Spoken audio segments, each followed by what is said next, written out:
Shalom, Kol Loyim La Yahal Bashim Al Shah Bashim Kakwadash. Double honors to the elder apostles of the great millstone. Peace and salutations to all my fellow laborers of the hopeful elect tabernacle of David.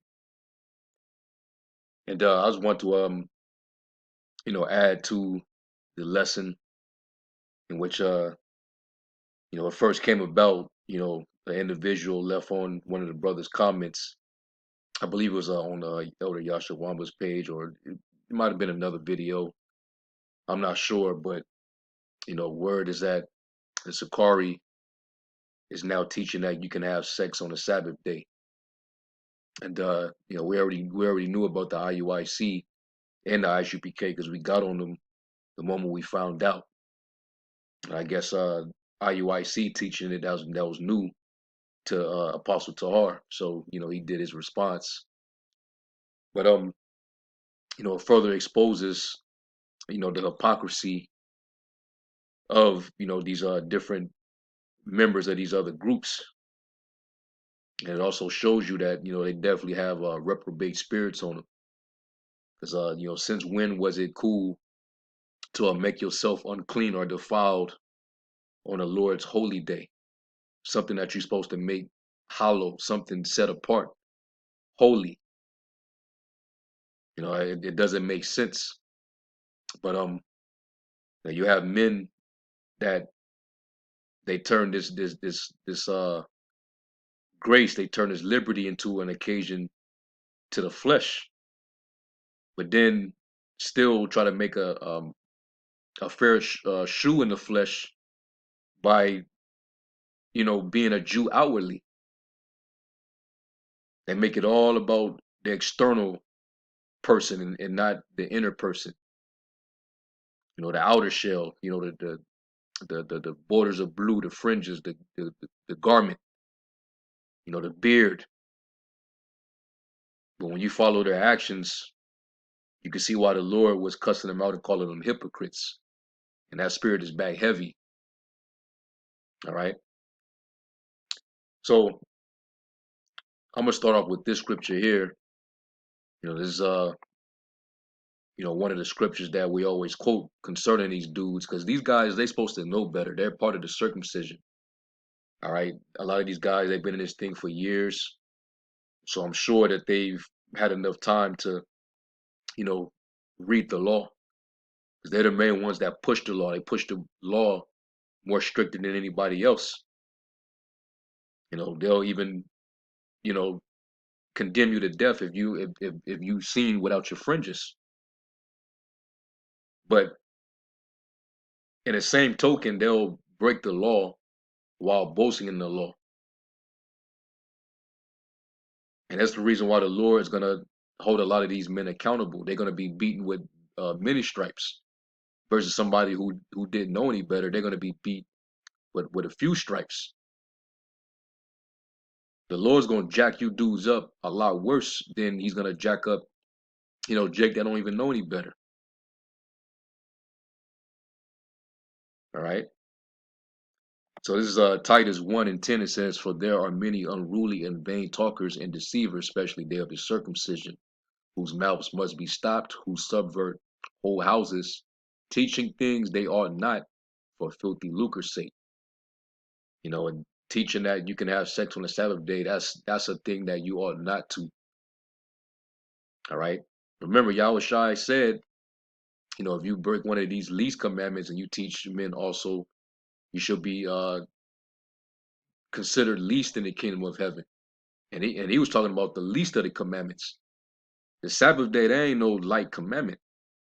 Keeping the Sabbath holy, that's not a least commandment. We know men got put to death for breaking that law.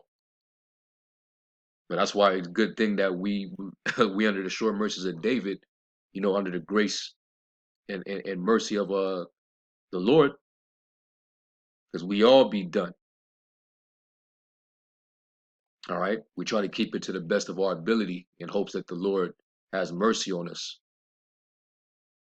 But you got dudes who's acting like they've perfected the law, that they literally can establish their own righteousness outside of the righteousness of the faith.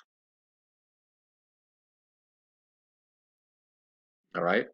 So that's why the Lord's going to judge these dudes accordingly.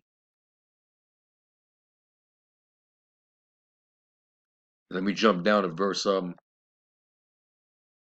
16. It says they profess that they know the Most High, but in works they deny him, being abominable and disobedient, and unto every good work reprobate. Let's go to Romans 2.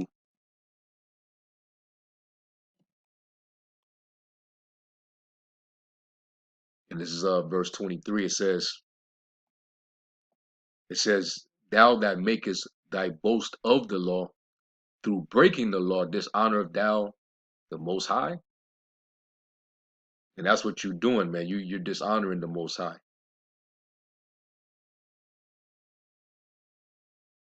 All right, because once you do the law, you're a debtor to the whole law. If that's going to be your standard or measurement of righteousness, then you got to abide by the whole thing. So if you break one of them, you fucked up. And these guys are literally teaching you to go off and don't even realize they got a straight reprobate spirit on them. And if Sakari is teaching that too, y'all got the freaking nerve, man. All this back and forth, all this controversy, shit getting heated. Dudes condemning, men and elders to death. But you're teaching this. Just wait till what the Lord got in stores for you, for being a big hypocrite. So dealing with the Sabbath day, one thing we know for sure is we're supposed to keep it hallowed, and that means that we have to keep ourselves pure on that holy day. Okay. Two, we already know it's established that once the seed of a man's copulation or a semen goes out of a man, during a session with his woman, a session, you got her head under the pillow, all up in the pillowcase, clutching the damn sheets and shit like that. Hey, after all that, both of y'all are unclean. Both of you. Now, did you not know? Now, y'all should know, but did you know that the Jews had a custom where they would actually purify themselves the night before the Sabbath came in? Why did they do that? Why did they purify themselves? Why did they partake in a ceremonial cleansing the night before the Passover? It's because they knew they had to be clean for the high holy day. And I'm gonna get a couple precepts to prove that. And then that'll pretty much be my response. The first example, let's go to 1 Samuel 20, and this is when they was about to keep the new moon. And David and Jonathan, they had to make a covenant because they was all expecting David to show up at the new moon feast. Saul, he invited David over, but David knew that he really wasn't welcome. He didn't trust him. He knew that he had it out for him. He was gonna try to put him to death.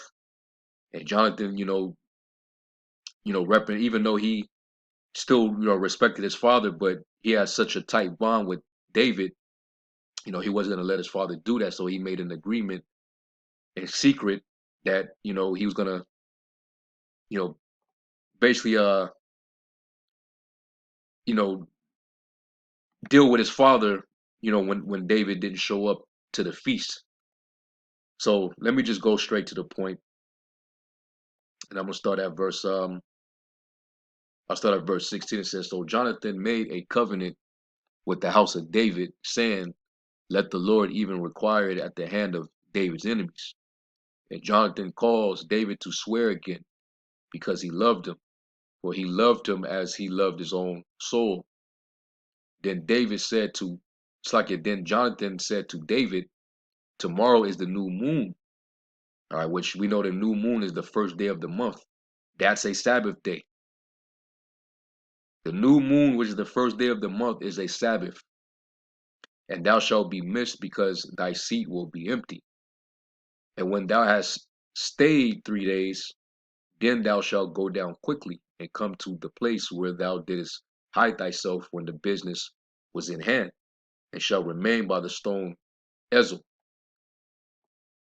And I will shoot 3 arrows on the side thereof, as though I shot at a mark.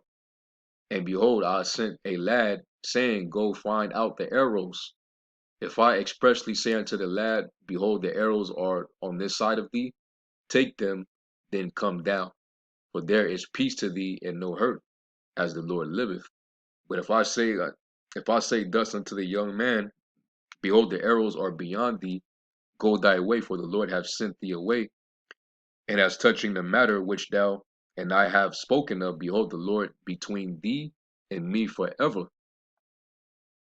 All right. It says, so David hid himself in the field, and when the new moon was come, the king sat down to eat meat. And the king sat upon his seat, as at other times, as oftentimes, even upon a seat by the wall, and Jonathan arose, and Abner sat by Saul's side, and David's place was empty. Nevertheless, Saul spake not anything that day, for he thought something had befallen him. He is not clean. Surely he is not clean. So his initial thought was the reason why David isn't present is because maybe he's unclean. Okay? Maybe he was around a dead body, or maybe he, dealt with his woman, you know. So that's why he's saying what he said. Because you can't appear, in the tabernacle or in the congregation when you're keeping a high holy day while you're unclean. That was against the custom. All right. So I think that was the point. Let me see. Yeah, I think that was it. All right, so let's go to the New Testament. Let's go to John 11 chapter. This was after High Priest Caiaphas, after he pretty much told the truth about Yahushua. All right, but then what happened right after that? And they was getting ready for what high holy day? So this is John 11 and 47. It says, then gathered the chief priests and the Pharisees a council and said, what do we? For this man doeth many miracles. He's winning over the people, man. What are we gonna do about this guy? If we let him thus alone, all men will believe on him. We leave him to performing all these miracles and winning over the people. They're gonna believe him. And the Romans shall come and take away both our place and nation. This guy gonna take us out of our position, man. Right? Living at ease and shit. It says, and one of them, named Caiaphas, being the high priest that same year, said unto them, you know nothing at all, nor consider that it is expedient for us that one man should die for the people, and that the whole nation perish not. And this spake he not of himself, but being high priest that year, he prophesied that Yahushua should die for that nation, and not for that nation only, but that also he should gather together in one the children of the Most High that were scattered abroad. In which, you know, if only he understood in the spirit what he was saying, he himself was saying, because he was right on point with that. And those that were scattered abroad were those of this uncircumcision living in these other areas outside of Jerusalem, outside of Judea, living all throughout Asia Minor and parts of Asia and down in Libya, Cyrene, and all them other places up in Arabia, all over. It says, then from that day forth, they took counsel together for to put him to death. Yahushua therefore walked no more openly among the Jews, but went thence unto a country near to the wilderness. He knew they was trying to kill him, so he stopped doing his public, preachings. It says into a city called Ephraim, and there continued with his disciples. And the Jews' Passover was nigh at hand. All right, and we know on the first night and on the after 7 days, on the final night of the unleavened bread are both Sabbaths, right? It says, and many went out of the country to Jerusalem before the Passover to purify themselves. Why? Because that was a custom.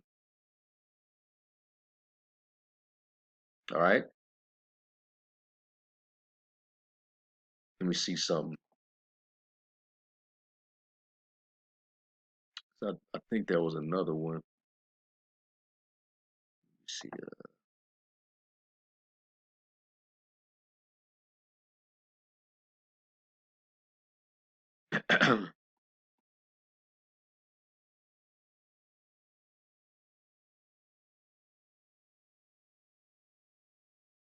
Let me see real quick. I thought that was another one.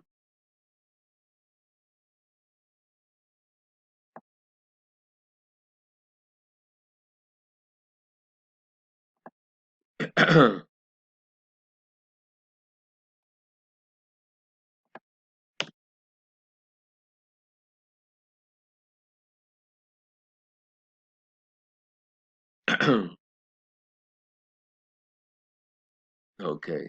Uh, okay, yeah, that was the marriage. Okay. All right, so let's go from there and let's go to the Apocrypha.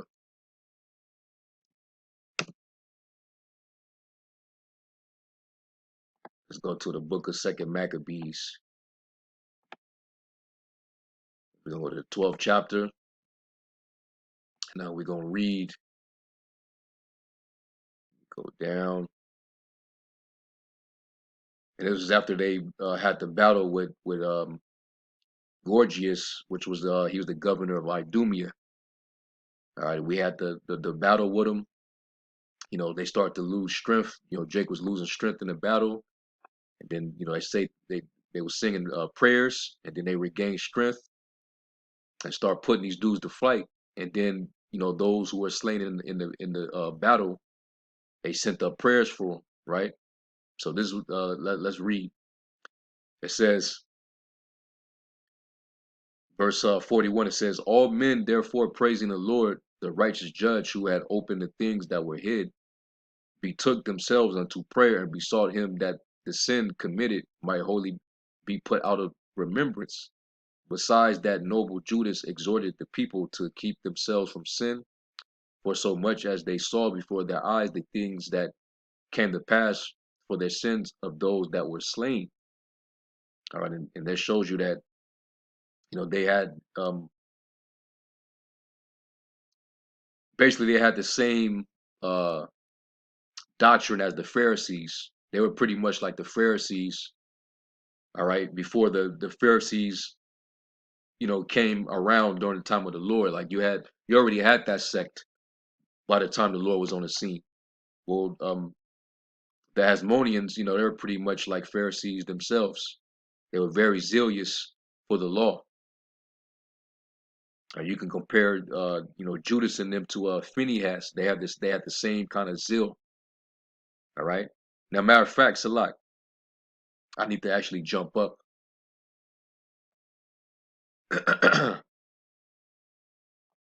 Yeah, this is. I'm gonna start at verse 36, and then I'm gonna read down to it. It says, "Now when they that were with Gorgias had fought long and were weary, Judas called upon the Lord that they would shew himself to be their helper and leader of the battle. And with that he began in his own language and sung psalms with a loud voice, and rushing unawares upon Gorgias' men, he put them to flight. So Judas gathered his hosts and came into the city of Adullam. And when the seventh day, the Sabbath day, they purified themselves as the custom was and kept the Sabbath in the same place. All right, so the day before the Sabbath came in, they purified themselves. They made themselves clean because that was the custom in Israel to keep the Sabbath. You gotta keep it, holy. So that means you have to be clean. So that means that they was not coming at their wives the day of or the day before the Sabbath day. All right. And now and if they did on the Sabbath day, that would have defeated their purpose of purifying themselves the night before, which is a part of the custom. So clearly having intercourse on the Sabbath day is going off. And if you teach that, it's because you're a reprobate and the Lord ain't dealing with you. And if you don't repent of it, you already know what time it is. The Lord's going he gonna put you out, man. So that's just my response to it. We all made these videos before when we was getting on these guys, but I guess that was the spirit just bringing it back out. You know, maybe some brothers that didn't catch it. If you wasn't around, then maybe this is the time for you to learn. All right, if you didn't know, now you know. So with that, call Lord Yahweh Shem Yahweh Shai. Shalom.